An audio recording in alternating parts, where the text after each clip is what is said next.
அனைவருக்கும் வணக்கம். இன்னைக்கு நம்ம தமிழ்ல ரீசெண்டா ரிலீஸா இருக்கக்கூடிய யோகிடா அப்படின்ற ஒரு த்ரில்லர் படத்தை பத்தி தான் இந்த வீடியோல பார்க்க போறோம். சோ வீடியோக்குள்ள போறதுக்கு முன்னாடி இந்த படத்தோட வல்லினை பத்தி சொல்லணும் அப்படின்னா, யோகி அப்படின்ற அதாவது யோகேஸ்வரி அப்படின்ற படத்தோட நாயகி ஒரு நேர்மையான போலீஸ் அதிகாரியா இருக்கணும் அப்படின்றதுக்காக நிறைய விஷயங்களை பண்ண ஆரம்பிக்கிறாங்க. இதனால எக்கச்சக்கமான எதிரிகள் இவங்களுக்கு வந்துகிட்டே இருக்கு. இவங்களோட வாழ்க்கையை திருப்பி போடுற மாதிரி ஒரு டிரான்ஸ்பர் அமைய ஆரம்பிக்குது. அதுதான் நம்ம என்ன ஏது அப்படின்றத இந்த வீடியோல பார்க்க போறோம். சோ கண்டிப்பா இந்த படம் உங்களுக்கு பிடிக்கும் அப்படின்ற நம்பிக்கையில இந்த வீடியோக்குள்ள உங்களுக்கு கொண்டு போறேன். இந்த படத்தோட ஸ்டார்டிங் செல்ல ஹீரோயினான யோகி அப்படின்றவங்களை தான் காமிக்கிறாங்க. ஊருக்குள்ள நிறைய திருட்டுகள் நடந்திருக்கு அப்படின்ற மாதிரி இவங்களுக்கு ஒரு தகவல். இதனால அவங்களை பிடிச்சாக்கணும், அதாவது திருடர்களை பிடிச்சாக்கணும் அப்படின்ற மாதிரி ஒரு சின்ன லீடு வச்சு ஒரு பாருக்கு போக ஆரம்பிக்கிறாங்க. அங்க இருக்க நபர்கிட்ட அடிச்சு விசாரிச்சுக்கிட்டே இருக்கும்போது திடீர்னு அவரோட ஆளுங்க எல்லாமே அந்த இடத்துக்கு வர ஆரம்பிக்கிறாங்க. ஒரு பயங்கரமான ஓப்பனிங் ஃபைட் இங்க போக ஆரம்பிக்குது. இத்தோட முடிவுல எல்லா நக்கியுமே ரெஸ்கியூ பண்ணி இவங்களோட போலீஸ் ஸ்டேஷனுக்கு போகும்போது அங்க நிறைய மக்கள் இவங்களுக்கு வாழ்த்துக்களையும் கண்டுபிடிச்சு கொடுத்ததுக்கு நன்றி அப்படின்ற மாதிரி சொல்லிக்கிட்டே இருக்க இவங்களுக்கு கஷ்டப்படுறவங்களோட நகை அவங்க கிட்டே திரும்பி போயிடுச்சு அப்படின்ற மாதிரி ஒரு சந்தோஷம். இதனால அந்த வேலைகள் எல்லாத்தையும் முடிச்சுட்டு தன்னோட வேலைகளில் ஈடுபட்டுக்கிட்டே இருக்கும்போது அந்த சமயத்துலதான் மில் ஓனர் ஒருத்தர் இறந்து போயிட்டார். அதுவும் தற்கொலை பண்ணிக்கிட்டு இறந்து போயிட்டார் அப்படின்ற தகவல் கிடைக்க ஆரம்பிக்குது. சோ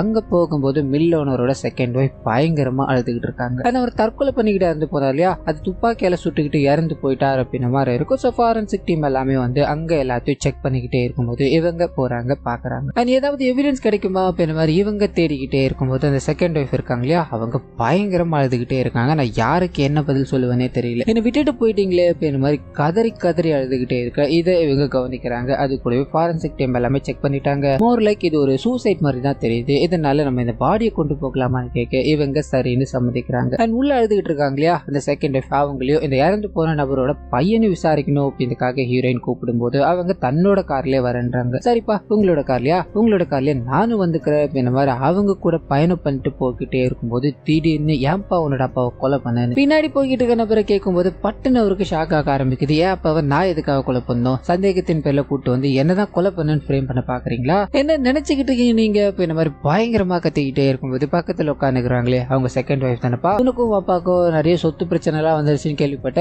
ஒருவேளை அதனால ஏன் இதை நீ பண்ணிருக்க கூடாது, நான் ஒரு சும்மா கேட்டு பார்த்தேன், சரிவா இது வந்தாலும் ஸ்டேஷன்ல போய் பேசிக்கலாம் அப்படின்ற மாதிரி வண்டி எடுத்துட்டு போக்கிட்டே இருக்கும்போது திடீர்னு அந்த நபர் அங்க இருந்து ஓட ஆரம்பிக்கிறாரு. இது மூலமாவே ஹீரோயின் இந்த மரணத்துக்கு பின்னாடி இவர் தான் இருக்காரு அப்படின்றத புரிஞ்சுக்கிட்டாங்க. இதை எப்படி கண்டுபிடிச்சிருப்பாங்க அப்படின்னா, அந்த இறந்து போன நபர் இருக்கா இல்லையா, அவர் லெஃப்ட் ஹேண்டரா இருப்பாரு. நான் சுட்டுக்கிட்டு இறந்து போனது ரைட் ஹேண்ட் சைட்ல கன் இருந்திருக்கும். இது மூலமாவே சந்தேகம் வர ஆரம்பிச்சிருக்கும். வீட்டுல இருக்கிறவங்களோட பேக்ரவுண்ட் செக் பண்ணி பார்த்து இங்க இவரை கைது பண்றாங்க அப்படின்ற விஷயங்கள் எல்லாத்தையும் நமக்கு காமிச்சுக்கிட்டே இருக்கும்போது அப்படியே கட் பண்ணா கைது பண்ணவர் ஒரு பெரிய இடத்தை சேர்ந்த பையன், அதாவது கமிஷனரோட பையன் அப்படின்ற மாதிரி இருக்கும். இதனால நிறைய அட்வொகேட் எல்லாமே வந்து நீங்க எப்படி அவரை அரெஸ்ட் பண்ணலாம், உங்களுக்கு ஏதாவது ஆதாரம் இருக்கா அப்படின்ற மாதிரி சரம் மாதிரியா கத்திக்கிட்டே இருக்கும்போது இவங்க இதெல்லாமே இவங்க கிட்ட பேசுறதா தெரியல, என்கிட்ட ஆதாரம் இருக்கும், நான் அதை கோர்ட்ல சப்மிட் பண்ணிக்கிறேன் அப்படின்ற மாதிரி முறைக்கு அவங்களை அனுப்பிவிடும் போது அந்த இடத்துக்கு லோக்கல் எம்எல்ஏ வர ஆரம்பிக்கிறார். உள்ள இருக்கவன் யார் அப்படின்றது எனக்கு நல்லாவே தெரியும், பிரச்சனை வேணாம் அப்படின்னா ஒழுங்கு மரியாதை அவனை வெளியில விட்டுட்டு எம்எல்ஏ வர நான் சொல்றேன் அப்படின்ற மாதிரி கேட்டு பார்க்க அப்பயும் அவங்க விடுறதா தெரியல.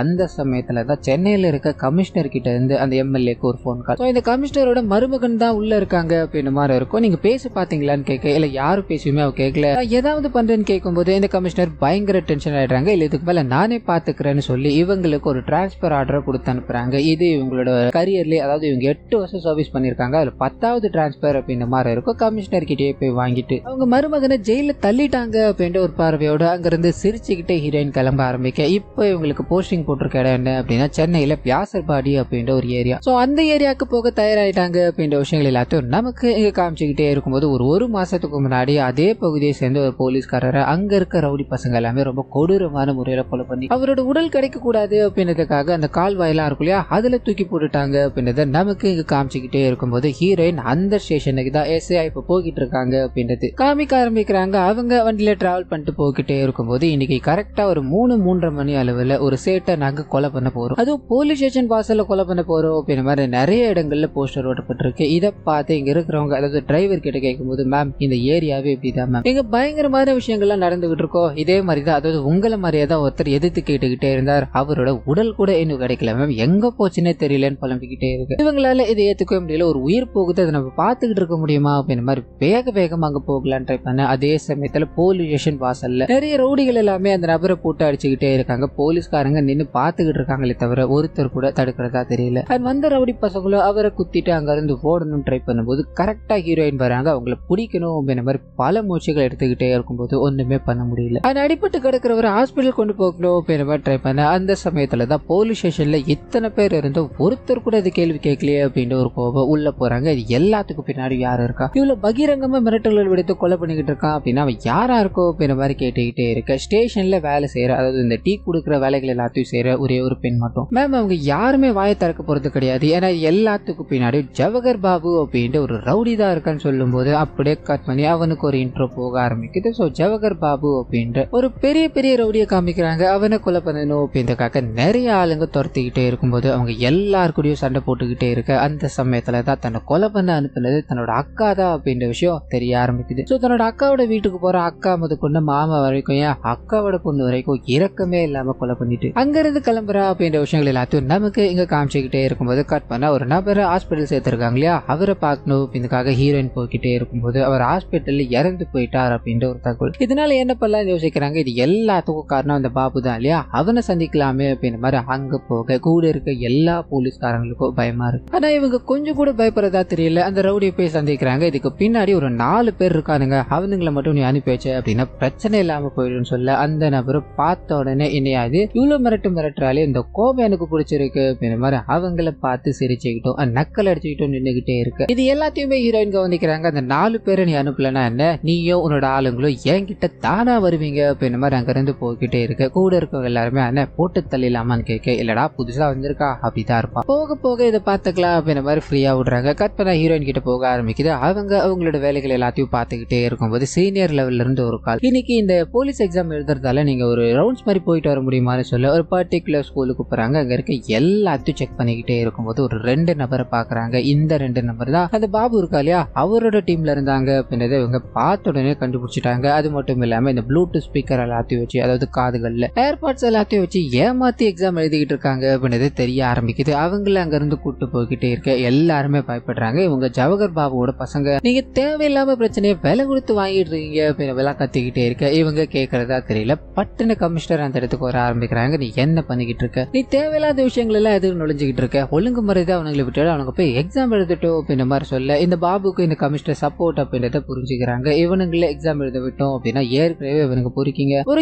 கையில அதிகாரத்தை கொடுத்தோம் அப்படின்னா அவங்க என்ன பண்ணுவானுங்க தெரியுமா, இவனுங்களை மாதிரி 1000-500 பேரை உருவாக்கிட்டே இருப்பானுங்க. இது நமக்கு தேவைதானா, இந்த எக்ஸாம் எழுத மாட்டோமா, நம்மளோட வாழ்க்கையை நம்மளோட தலைமுறையை மாற்ற மாட்டோமா அப்படின்ற மாதிரி உள்ள உட்காந்துக்கிட்டு நிறைய பேர் எக்ஸாம் எழுதிக்கிட்டு இருக்காங்க. அவனுங்க எல்லாத்தையும் தாண்டி இவனுங்களை எதுக்காக இவ்வளவு ப்ரொடெக்ட் பண்ணிக்கிட்டு இருக்கீங்க, என்கிட்ட எவிடன்ஸ் இருக்கு, நான் ஆக்ஷன் எடுக்கதான் போறேன் அப்படின்ற மாதிரி ஸ்ட்ராங்கா நின்றுகிட்டே இருக்கும்போது பட்டுன்னு எக்ஸாம் எழுதி முடிச்ச எல்லாருமே வந்து அவங்களை கைது பண்ணி ஆக்கணும் அப்படின்ற மாதிரி கத்திக்கிட்டே இருக்கு. கமிஷனருக்கு என்ன பண்றதுன்னு தெரியல. அங்கிருந்து வேகமா கிளம்பி போயிடுறாங்க. இன்னொரு பக்கம் ஹீரோயினும் காணாம போன அந்த போலீஸ்காரர் இருக்கா இல்லையா, அவரை பத்தி தேடணும் அப்படின்ற மாதிரி ட்ரை பண்ண அந்த சமயத்துலதான் அவரை கொலை பண்ணி அந்த தண்ணிக்குள்ள தூக்கி போட்டிருக்காங்க. இது சிசிடிவி கேமரால பதிவாயிருக்கு அப்படின்ற விஷயம் தெரிய ஆரம்பிக்குது. சோ போலீஸ்காரங்களை கொலை பண்ற அளவுக்கு இந்த ரவுடி பசங்களுக்கு அதிகாரம் இருக்கு அப்படின்னா அது யார்கிட்ட இருந்து வந்தது, எங்க இருந்து வந்தது, இதை நம்ம ஒடுக்கி ஆகணும் அப்படின்றதுக்காக அந்த வீடியோல தெரியுற 4 பேரை இவங்க பாயிண்ட் அவுட் பண்ண ஆரம்பிக்கிறாங்க. அவனுங்களை பிடிக்கணும் அப்படின்ற மாதிரி போக அங்க ஒரு பயங்கரமான சண்டை போக ஆரம்பிக்குது. இத்தோட முடிவுல அந்த 4 பேரை கைது பண்றாங்க அப்படின்றத நமக்கு காமிக்கும் போது அடுத்த செகண்ட் வில்லன் அங்க வராரு.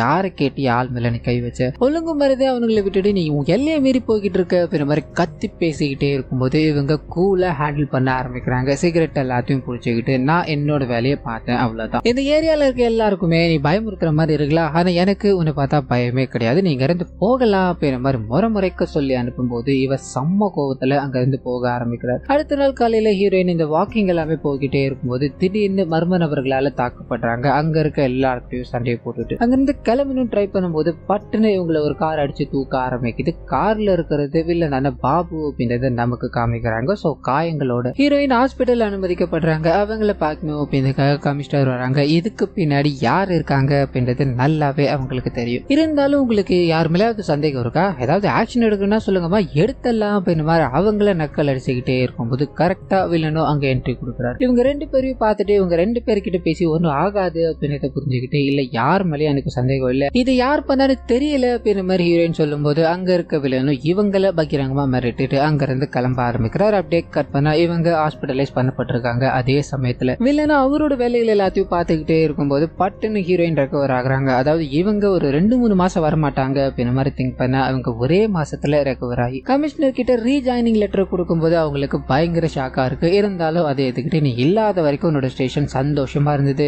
அந்த ஸ்டேஷன் வழியா அதாவது அந்த வாசர்பாடி ஏரியால இருந்து குறைஞ்சது ஒரு 80 லட்சம் வரைக்கும் இன்கம் வரும். நீ வந்ததுல இருந்து அது எல்லாமே முடங்கி போச்சு. இனிமேலாச்சும் ஒழுங்கா இருப்பேன்னு நினைக்கிற மாதிரி அவங்கள சொல்லி அனுப்பும் போது இவங்க ஸ்ட்ரைட்டா ஸ்டேஷனுக்கு போறாங்க. அங்க இருக்க எல்லா போலீஸ்காரங்களையும் கூப்பிட்டு உங்களோட அக்கௌண்ட்டுக்கு மாசம் மக்களோட வரி பணத்துல இருந்து சம்பளம் வந்துகிட்டு இருக்கு. அது எல்லாத்தையும் தாண்டி நீங்க அவ்வளோ இவ்வளோ லஞ்சம் வாங்கிட்டே இருக்கீங்க. இதனால இந்த ஸ்டேஷன்ல ஒரு கேஸ் கூட ஒழுங்கா இல்ல. இதுக்கும் வேலையாச்சும் நீங்க கரெக்டா இருக்கணும் மாதிரி அவங்களுக்கு அட்வைஸ் எல்லாத்தையும் கொடுத்துக்கிட்டே இருக்கும்போது ஒரு நபர் அதாவது கிரைம் பிரான்ச்ல இருந்து ஒரு நபர் இவங்களை தனியா சந்திக்கணும் மாதிரி ஆசைப்பட்டார். இவங்களுக்கு என்னன்னு புரியல. அவர் மீட் பண்ணி பேசும்போது அந்த சமயத்துலதான் அந்த வில்லன் இருக்கா இல்லையா, அவர் மியான்மர்ல இருக்க ஒரு நபர் கிட்ட கான்டாக்ட் பண்ணி பேசியிருக்காரு. இந்த நபர் அதை ரேண்டமா செக் பண்ணி பார்த்திருக்காரு. அப்படி செக் பண்ணும்போதுதான் இந்த ஏரியாவுக்கு ஷிப்பு வழியா ஒரு போதைப் பொருள் வரப்போகுது மாதிரியோ அந்த போதைப் பொருளால இங்க இருக்க எல்லாருமே அதாவது எல்லா இளைஞர்களுமே அழியக்கூடும். ஏற்கனவே இங்க போதை கலாச்சாரம் தலை விரிச்சு ஆடிக்கிட்டு இருக்கு. இன்னும் அது மட்டும் உள்ள வந்துருச்சு அப்படின்னா கிரைம் அப்படின்ற ஒரு விஷயத்தையே நம்மளால கட்டுப்படுத்த முடியாம போயிடும் மேடம். யார்கிட்ட போனாலும் இது எந்த ஆக்ஷனுமே எடுக்க மாட்டாங்கன்னு தெரியும். அதனாலதான் இந்த விஷயங்கள் எல்லாத்தையுமே நான் உங்ககிட்ட சொல்றேன் மேடம். அந்த கண்டெய்னரும் இந்த வழியா தான் போக எக்கச்சக்கமான வாய்ப்புகள் இருக்குன்னு சொல்ல இவங்க யோசிக்க ஆரம்பிக்கிறாங்க.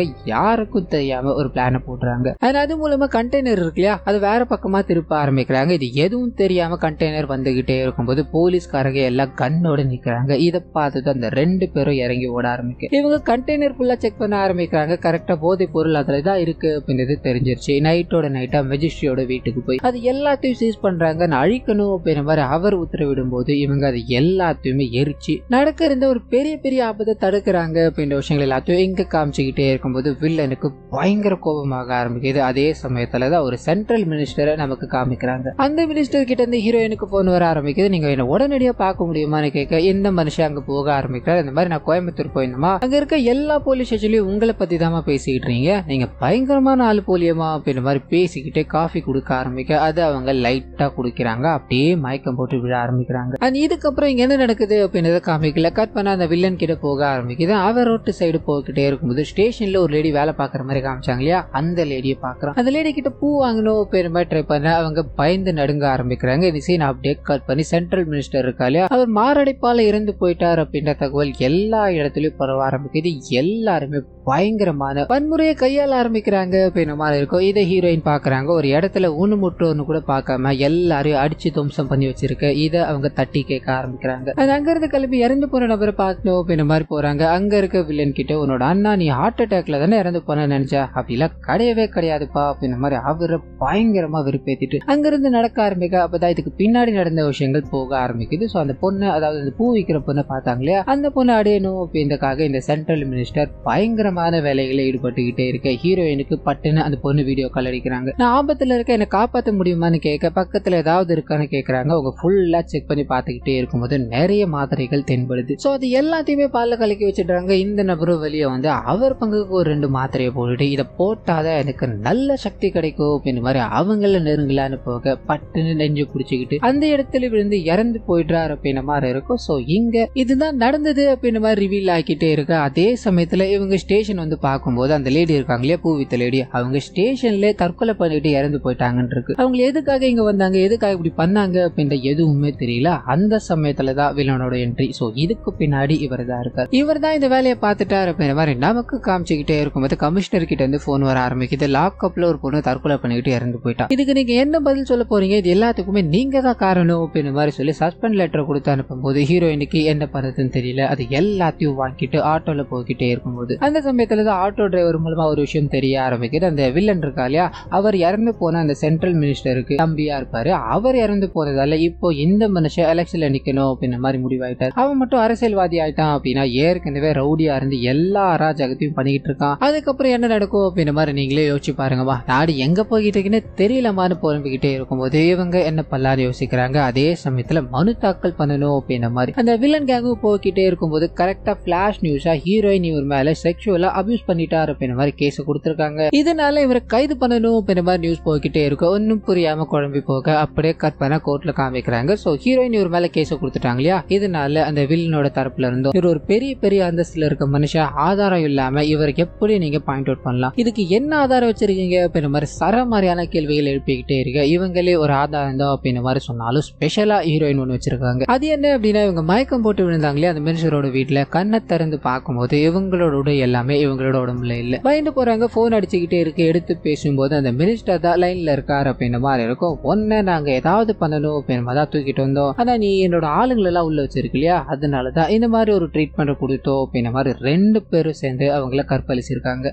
இந்த விஷயங்கள் எல்லாத்தையும் தான் அவங்க போன்ல விலாவரியா பேசியிருக்காங்க அப்படின்னு எல்லாத்தையும் நமக்கு எங்க காமிச்சுக்கிட்டே இருக்கும்போது ஹீரோயின் அதை எல்லாத்தையுமே ரெக்கார்ட் பண்ணியிருக்காங்க. அதை ஆதாரமா நீதிபதி கிட்ட கொடுக்கும்போது அவர் இது எல்லாத்தையுமே கேட்டுட்டு பட்டுன்னு டெலீட் பண்ணி விட்டுட்டார். ஏன்னா இதுல ஒண்ணுமே இல்லையா மாதிரி சொல்ல இங்க இருக்க யாருக்கும் ஒன்னும் புரியல. ஹீரோயின் இங்கதான் இருந்தது, இதை யாரோ டெலீட் பண்ணிருக்காங்க அப்படின்னு மாதிரி சொல்லிக்கிட்டே இருக்கு. பட்டுன்னு வில்லனோட ஆளு பாத்தீங்களா இவன் உங்க மேலேயே தப்பு சொல்லிக்கிட்டு இருக்கா, இப்படிதான் நேர்மை இல்லாம தன்னோட வேலைகளை செஞ்சுக்கிட்டு இருக்கதால நிறைய இடங்களுக்கு இவங்க டிரான்ஸ்பர் பண்ணப்பட்டுக்கிட்டு இருக்காங்க. இது மூலமாவே இது ஒரு பொய் கேஸ் அப்படின்றது தெரிய ஆரம்பிக்குது. சோ கரெக்டான தீர்ப்பை நீங்க தான் கொடுக்கணும்னு சொல்ல நீதிபதியை இவங்களோட ஆளுதான் அப்படின்றது தெரிஞ்சு போயிடுச்சு. இதனால வில்லனை வெளியே அனுப்பும் போது ஹீரோயின் வேகமா இந்த கேஸ்ல இதுக்கு மேல என்ன பண்ண முடியும் அப்படின்ற மாதிரி அங்கிருந்து கிளம்ப ஆரம்பிக்கிறாங்க. கமிஷனர் கிட்ட இருந்து வில்லனுக்கு ஒரு போன் வர ஆரம்பிக்குது. இந்த மாதிரி டெலீட் பண்ண சொன்னதாலதான் இந்த கேஸ் ஒரு 10 நிமிஷம் டிலே ஆயிருக்கு. அவ டெலீட் பண்ண விஷயத்தை எடுத்துட்டா அப்படின்னா இந்த கேஸ் மொத்தமா முடிஞ்சிடும். அதுக்குள்ள நீ அவளை தேடி பிடிச்சி ஏதாவது பண்ணி ஆகணும்னு சொல்ல அவங்க எல்லாருமே ஹீரோயினை தேட ஆரம்பிக்கிறாங்க. அந்த சமயத்துல தான் தடாக்குள்ள இருக்க ஒரு காட்டு பகுதியில வண்டி போய்கிட்டு இருக்கு அப்படின்ற விஷயம் தெரிய ஆரம்பிக்குது. வேகமா ஆளுங்க எல்லாம் அங்க போகும்போது அவங்க நடந்த விஷயங்கள் எல்லாத்தையுமே நினைச்சு அங்க இருக்க ஒரு கடவுளை வழிபட்டுக்கிட்டே இருக்காங்க. பட்டுன்னு ஆளுங்களா வந்து இவங்களை கொலை பண்ணணும் அப்படின்ற மாதிரி போக இவங்க முடிஞ்ச அளவுக்கு சண்டை போட்டுக்கிட்டே இருக்காங்க. அது தெரியாதனமா ஒரு பெரிய பள்ளத்துல பொத்துல விழுந்து போயிடுறாங்க. சுயநினைவே இல்லாம இருக்க இந்த விஷயத்த அந்த அடியாளுங்க பாக்குறாங்க. பட்டுன்னு வில்லன் கிட்ட இருந்து ஒரு போன், ஆனா அந்த பள்ளத்துல விழுந்துட்டா அந்த ரத்த வாசனைக்கே காட்டு மிருகங்கள் எல்லாமே அடிச்சு சாவடிச்சிடும்னா நம்மளோட வேலை இங்கே முடிஞ்சதுன்னா அப்படின்ற மாதிரி சொல்லிட்டு அங்கிருந்து கிளம்ப ஆரம்பிக்க ஒரு 10 நாள் கழிச்சு காமிக்கிறாங்க. காணாம போனவங்களை தேடி அப்பா அம்மா வந்திருக்காங்க. போலீஸ்காரங்க எந்த ரெஸ்பான்ஸும் பண்றதா தெரியல. இப்போதைக்கு அந்த ஸ்டேஷன்ல வேற ஒரு எஸ்ஐ வந்துட்டார் போல. அவர் அந்த வில்லனோட கேஸ் இருக்கு இல்லையா, அந்த ஃபைல் கட்டி எல்லாத்தையும் எடுத்துட்டு போய் அவர்கிட்ட கொடுத்து, ஆனா உங்களால தான் எனக்கு இந்த ஏரியால போஸ்டிங் கிடைச்சது, இனிமேல் நீங்க என்ன வேணா பண்ணிக்கோங்கன்னா உங்க கூட நான் இருக்க அப்படின்ற மாதிரி சொல்லிட்டு அந்த கேஸ் கட்டி எல்லாத்தையும் எரிச்சுட்டு அங்க இருந்து கிளம்ப ஆரம்பிக்க அப்பதான் அந்த இடத்துல ஏதோ ஒரு சத்தம் கேக்குது. இவங்க என்னவா இருக்கோ அப்படின்ற மாதிரி போய் பார்க்க நிறைய தழும்புகளோட ஹீரோயின் அங்க இருக்காங்க. சோ அந்த சம்பவத்துல இருந்து தப்பிச்சுட்டாங்க போல. அங்க இருக்க எல்லாரையுமே ரொம்பவே கொடூரமான முறையில தாக்க ஆரம்பிக்கிறாங்க. எல்லாரையுமே கொலை பண்ணிட்டு இந்த வில்லன் இருக்கா இல்லையா, அவர்கிட்ட போய் உனக்கு தனி ட்ரீட்மெண்ட் வச்சிருக்க அப்படின்ற மாதிரி சொல்லி அவரோட போதைப் பொருள் இருக்கியா அந்த போதைப் பொருள் அவரோட முகத்துல வைக்க ஆரம்பிக்கிறாங்க. டோஸ் ஓவர் ஆகி அந்த இடத்துல ஒரு கோமா போயிட்டார் அப்படின்ற மாதிரியோ கட் பண்ணா ஒரு சில நாட்கள் கழிச்சு கோமாக்கு போன அந்த நபர் இறந்து போயிட்டார். அந்த தப்பு கூடுந்து அந்த கமிஷனரையும் கைது பண்றாங்க அப்படின்ற விஷயங்கள் எல்லாத்தையும் நமக்கு காமிச்சுக்கிட்டே இருக்கும்போது ஹீரோயினை ப்ரமோட் பண்ணி அசிஸ்டன்ட் கமிஷனரா உட்கார வைக்கிறாங்க. அவங்கள பார்க்கணும் அப்படின்றதுக்காக அவங்களோட பழைய ஸ்டேஷன்ல இருந்து ஆளுங்க வர ஆரம்பிக்கிறாங்க. ரொம்ப சிரிச்சுக்கிட்டு அவங்கள வரவேற்கும் போது எல்லாரும் சேர்ந்து ஒரு போட்டோ எடுக்கிறாங்க. இத்தோடவே இந்த படத்தை முடிக்கிறாங்க அப்படின்ற மாதிரி இருக்கும். ஸோ கண்டிப்பா இந்த படமோ என்னோட வாய்ஸ் உங்களுக்கு பிடிச்சிருக்கும்னு நினைக்கிறேன். இந்த வீடியோல ஏதாவது நிறைய குறைகள் இருந்தது அப்படின்னா அதை மறந்துடாம கமெண்ட்ஸ்ல பதிவிட்டுருங்க.